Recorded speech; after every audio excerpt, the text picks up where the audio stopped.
नमस्कार, आप देख रहे हैं पंजाब केसरी टीवी। आपके साथ मैं हूं रानू मिश्रा। देखिए, एक बार फिर नेपाल जो है वो भूकंप के झटकों से दहल उठा है। देर रात करीब 11:30 बजे के आसपास नेपाल में भारी भूकंप देखने को मिला है। 6.4 तीव्रता का भूकंप बताया जा रहा है, जिसकी बाद अब तबाही की तस्वीरें सामने निकल कर आ रही हैं। नेपाल से सीधी तस्वीरें हम आपको दिखा रहे हैं। नेपाल में किस तरीके से भूकंप से भारी तबाही देखने को मिली है। देर रात आए भूकंप ने ऐसी तबाही मचाई है कि अब तक 129 से ज्यादा लोगों की जान जा चुकी है। सीधी तस्वीरें नेपाल से हम आपको दिखा रहे हैं किस तरीके की वहां पर देर रात तबाही आई। और तबाही के बाद अब जो तस्वीरें निकल कर आ रही हैं वो तस्वीरें बताने के लिए काफी हैं कि किस तरीके का वहां पर भूकंप आया। और भूकंप में करीब 140 से ज्यादा लोग घायल बताए जा रहे हैं, जिनमें कुछ लोगों की हालत अभी भी नाजुक बनी हुई है, यानी मरने वालों का आंकड़ा जो है वो बढ़ सकता है। फिलहाल 129 लोगों की जान जा चुकी है। दिल्ली एनसीआर में भी भूकंप के तेज झटके महसूस हुए, जिसके बाद लोग घरों से बाहर निकल आए। फिलहाल ये सीधी तस्वीरें नेपाल से दिखा रहे हैं, जहां पर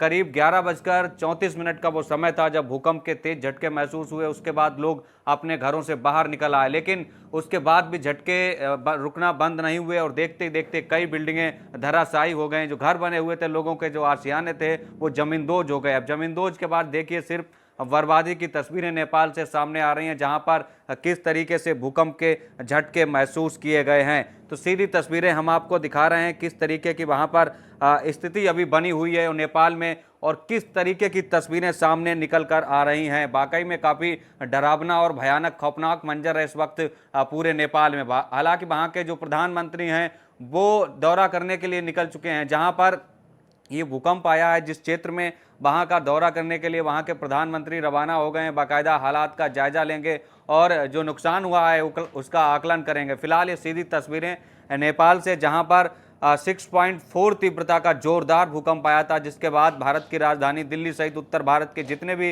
हिस्से थे वहां पर भी तेज झटके महसूस किए गए हैं। फिलहाल ये भूकंप में नेपाल में अब तक 129 लोगों की मौत हो चुकी है। कई लोग अभी भी लापता हैं। 150 से ज्यादा लोग घायल बताए जा रहे हैं। तो आप देखिए, जो रकूम पश्चिम है वहां पर 36 और जो जाजरकोट है वहां पर करीब 34 लोगों के मारे जाने की खबर है।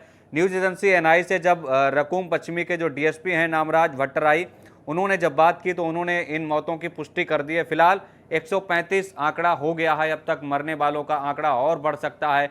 लेकिन ये तस्वीरें जो सामने आ रही हैं वाकई में काफी खौफनाक और भयावह मंजर है इस वक्त नेपाल में। एक महीने में ये तीसरी बार भूकंप आया है, जिसके बाद पूरा नेपाल ही नहीं बल्कि पूरा उत्तर भारत दहल उठा है। दिल्ली एनसीआर में भी काफी तेज झटके महसूस किए गए थे, जिसके बाद लोग रात में ही घरों से, ऊंची ऊंची बिल्डिंगों से निकलकर बाहर सड़क पर आ गए। चाहे वो नोएडा की स्थिति हो, चाहे ग्रेटर नोएडा की, या फिर बात कर लें दिल्ली या फिर गुड़गांव हरियाणा की, या फिर उत्तर प्रदेश के कुछ इलाके, क्योंकि जहां पर ये नेपाल में भूकंप आया है वो यूपी के अयोध्या से करीब 230 किलोमीटर की दूरी पर उसका केंद्र था। तो यूपी के भी कुछ हिस्सों में भूकंप के झटके महसूस किए गए हैं। तो सीधी तस्वीरें हम आपको दिखा रहे हैं। अब नेपाल के प्रधानमंत्री पुष्पकमल दहल प्रचंड वो निकल चुके हैं बाकायदा जायजा लेने के लिए।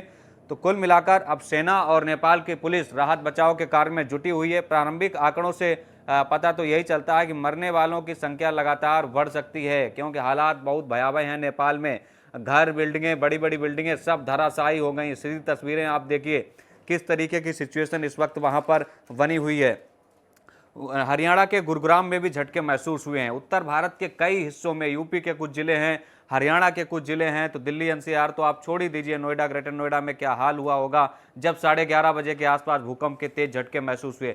6.4 तीव्रता वाला भूकंप था। काफी स्पीड होती है 6.4 जब स्पीड से आता है, और ये एक महीने में तीसरी बार भूकंप आया है नेपाल में। तो आप अंदाजा लगाइए नेपाल में किस कदर भूकंप आ रहा है, और आज जब भी आता है तो तबाही मचाकर जाता है। फिलहाल कहर बरपा रखा है इस भूकंप ने पूरे नेपाल में। फिलहाल इस सीधी तस्वीरें नेपाल के जो राष्ट्रीय भूकंप मापन केंद्र है, अगर उसकी माने तो नेपाल के जाजरकोट जिले के लामडांडा इलाके में भूकंप का केंद्र था।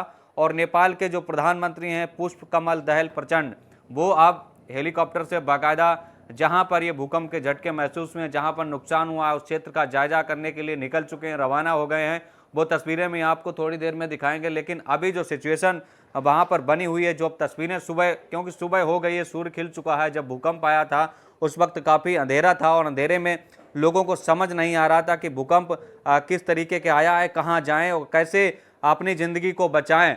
लेकिन ज़िंदगी बचाने के चक्कर में घर के घर ही जमीन दो जो कि किस कदर बर्बादी की तस्वीरें अब सामने आई हैं, जब अंधेरा छटा और सूर्य की जब पहली किरण निकली तो उसके बाद जो घर थे वो जमीन में मिले हुए नजर आ रहा है। देखिए किस तरीके से मलबे में तब्दील हो गए हैं लोगों के आशियाने, जिन आशियानों में लोगों की जिंदगी गुजरती थी, लोग अपना जीवन यापन करते थे, वो आशियाने तो तबाही हो गए, साथ ही जिंदगी भी लोगों की खत्म हो गई। 135 लोगों के मारे जाने की खबर है और संख्या अभी बढ़ सकती है, क्योंकि कुछ लोग मलबे में दबे हुए हैं जिनका रेस्क्यू ऑपरेशन अभी भी चलाया जा रहा है। कुछ लोग अभी भी लापता बताए जा रहे हैं, वो मलबे में दबे हो सकते हैं, जिनको बचाने के लिए अभी भी नेपाल पुलिस और बाकायदा वहां की सेना के द्वारा एक संयुक्त ज्वाइंट ऑपरेशन चलाया जा रहा है। ज्वाइंट ऑपरेशन के बाद ही तस्वीर क्लियर हो पाएगी कि कुल मरने वालों का आंकड़ा कितना हो सकता है। फिलहाल 135 लोगों के मारे जाने की खबर है। ये बड़ा दुखदाई और कह सकते हैं कि नेपाल में जिस तरीके से भूकंप आए दिन आ रहा है, उससे कहीं ना कहीं आने वाले दिनों के लिए एक बड़ा संकट हो सकता है। हम देख रहे हैं किस तरीके से वहां पर तस्वीरें सामने निकल कर आती हैं। एक महीने में तीसरी बार भूकंप, तो कहीं ना कहीं डरावनी तस्वीरें हैं, भयानक खौफनाक मंजर है इस वक्त पूरे नेपाल में। हालांकि नेपाल में भूकंप से तबाही जरूर हुई है, लेकिन जब दिल्ली एनसीआर में देर रात 11:30 बजे के आसपास भूकंप के झटके महसूस हुए, उसके बाद दिल्ली एनसीआर के लोग सहम उठे। 11:35 का वो टाइम था। हालांकि दिल्ली एनसीआर में 11:30 बजे तक लोगों की नींद खुली रहती है, वहां पर काफी हलचल रहती है। उसके बाद बड़ी बड़ी बिल्डिंगें, बड़े बड़े घरों से निकलकर लोग बाकायदा जमीन पर, सड़कों पर आ गए और देखते ही देखते पूरे दिल्ली एनसीआर में हड़कंप मच गया। फिलहाल नेपाल में जो तबाही मची है वो वाकई में डरावनी तस्वीरें सामने आ रही हैं। देर रात ये भूकंप आया था, 11:35 का टाइम था वो, तब लोग समझ नहीं पा रहे थे कि भूकंप आएगा और इतनी तबाही मचाएगा। हालांकि नेपाल में जब भी भूकंप आता है तो तबाही की तस्वीरें ऐसे ही देखने को मिलती हैं। हमसे जुड़े रहने के लिए हमारे YouTube चैनल को सब्सक्राइब करें और नई वीडियो की नोटिफिकेशन के लिए बेल आइकॉन को दबाएं।